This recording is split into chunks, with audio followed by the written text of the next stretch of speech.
All right, so what's up, y'all? Welcome to Motor Talk with Chris. I want to talk to you guys briefly about my hate for General Motors. I had, of course, you guys know the auto show was in New York City, and I had a friend of mine that went to the auto show, and we were talking about the LC500. We were talking about the various different cars. I'm a car connoisseur, went to school for mechanics. I know a lot about cars in and out, and so we were going back and forth with, you know, he would talk about a vehicle. I said, hey, did you see any of the electric cars there? He was like, no, they were gas cars there.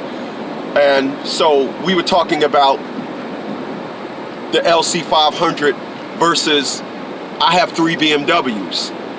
And he was saying that the LC500, which is Lexus's new $100,000 coupe, he was talking about how he had a friend that was trying to decide to go with the Mercedes or the Lexus. Now, people, I'm going to tell you this, and it may not mean a lot, but it does mean a lot. I'm 50 years old, and I don't buy cars because of their look goods. I buy cars now for their practicality, durability, etc., etc. I have 3 BMWs. I will never ever buy another BMW. BMWs are over-engineered. They are over-engineering these cars. They're designing these cars where as though sometimes when you want to turn the radio, it's a 5-step process just to change the radio station. I'm not interested in the levels of difficulty. Some cars got it to where as though now the seat buttons are now inside the dash. So we were talking about that. I asked him, was the mid-engine Corvette there? He was like, what? I said, the mid-engine Corvette. He was like, nah, what's that? I said, well, Corvette, General Motors is making a Corvette mid-engine. And I said, my friend actually was deciding between the mid-engine or the LC500 or the new 850. And he said, the typical thing, well, I would have went with the 850 as opposed to the LC500. So we started talking about General Motors and the mid-engine Corvette. And my friend want me to get the mid-engine Corvette. I don't trust General Motors. I would never buy a General Motors product that's the first year. I think, as I was telling my friend prior to him telling me about this one thing, I'm gonna hold off on telling you that, but I was telling him about the 1.4 liter turbo that comes in the Sonic, that comes in the Cruise. A lot of these little SUVs got the 1.4 liter turbo made by General Motors. That engine is 100% pure grade A garbage. Just Google the problems with that engine and it'll just make my point. The Sonic, the Chevy Sonic that they make, it's been known to just die without warning. The 3.8 liter engine that's in the Chevy Equinox, the Cadillac, the 3.6 liter rather, that's in the Chevy Cadillac, that's in a host of vehicles, garbage. I had a Chevy Equinox for a company vehicle. It is the only reason why I brought it, so it wasn't a personal purchase. So I was like, it doesn't matter. But I would turn the car off and it would sound like water is running in the dash. I would just be like listening to water running. I had a ride one day and I was dealing with this woman and she was like, yep, my car did that. She had a Chevy Impala. I said, get rid of that car. It's nothing but 100% pure grade A garbage. If you're going to go with General Motors, you got to go with a traditional big 5.7, 6.2. Because he started talking about the Cadillac, and then he said something that just made me lightheaded. He started talking about this new Buick that they had. I said, man, I've known you for 30 plus years. I ought to hang up the phone on you. He was like, yeah, the car looked fresh. Bruh, we too old to go by looks. We need to go by practicality and engineering. And General Motors don't make good fucking cars. I'll give you an example. Back in the 80s, when the Cadillac had a 5.0 liter engine, which is traditional with automakers, a 350. I'm sorry, a 302. Yeah, because a 5.7 is a 350 and a 5.0 is a 302. Okay. So Mustang's 5.0 was getting 200 and I believe 15 horsepower, right? Cadillac's 5.0 liter engine was only getting 140 horsepower. Why? Why, you ask? Because it was a General Motors product. Back in 1981, Cadillac came out with this genius idea to make a V468.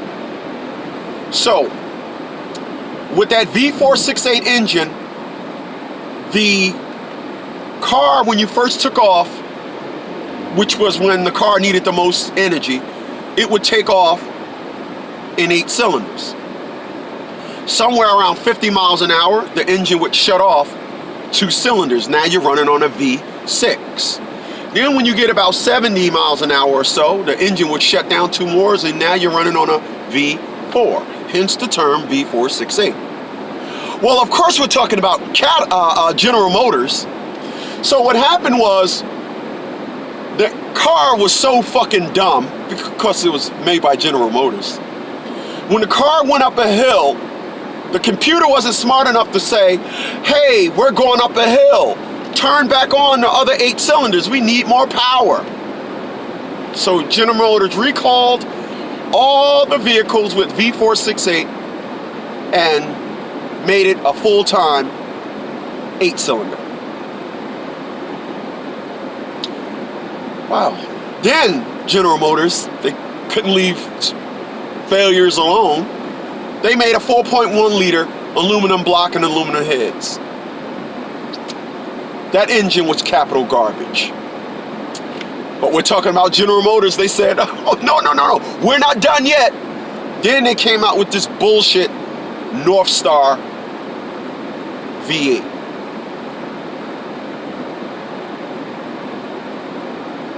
Do you see the fucking look on my face? The Northstar V8 was the worst fucking engine ever made. And I'm gonna tell you why. You sitting down? They put the starter inside the fucking engine. Who does that? They put the starter inside the engine. So when the starter went, you damn near had to pull the engine out of the car. Only General Motors can make such garbage. So then he said, what about they had the Cadillac there with the 6.2. I said,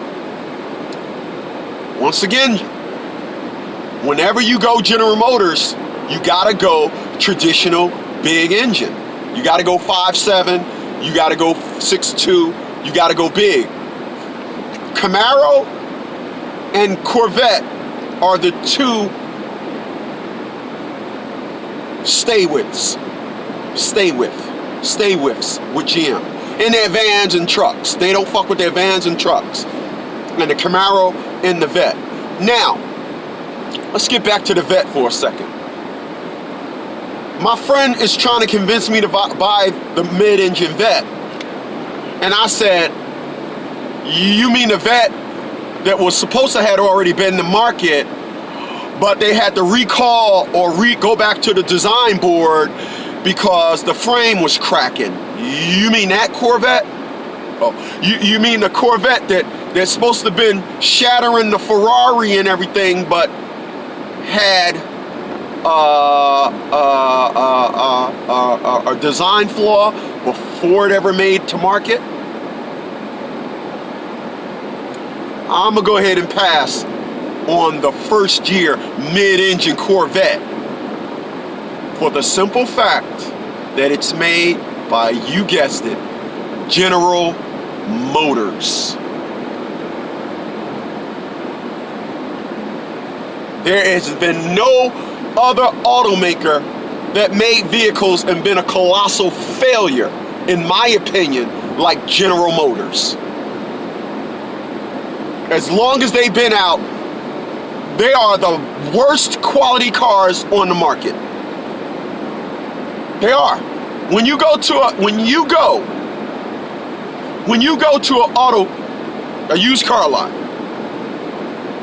and you see that they have an abundance of Chevy Equinox, Chevy Blazers, not talking about Tahoes, because Tahoes is on a truck platform. So we got the Equinox, the Buick truck. I don't know any of the names of them shits. On purpose. Chevy Cruze, Sonics, all these little. The reason why they have those vehicles in abundance on their lot is because those cars, are giveaways at the auto auction.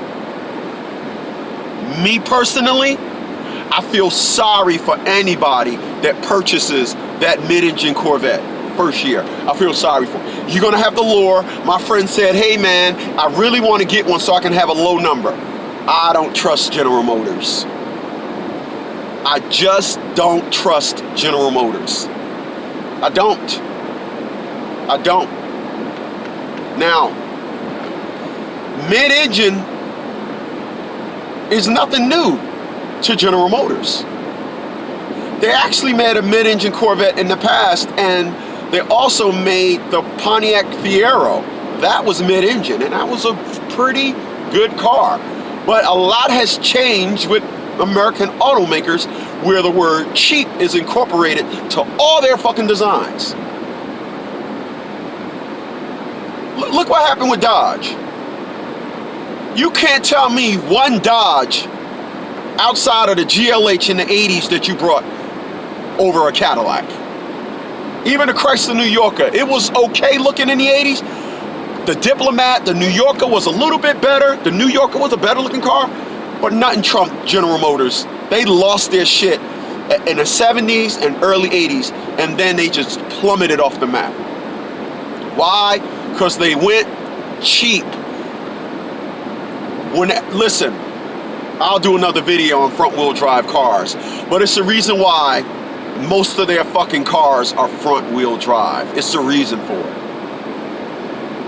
So I appreciate you guys for being here. I wish you guys hit that subscribe button. Also share my videos, and please, for all things, hit that notification bell. And thank you for sitting in with me for this edition of Motor Talk with Chris on why I just don't trust General Motors and that mid-engine Corvette. I'll catch you guys on the next one.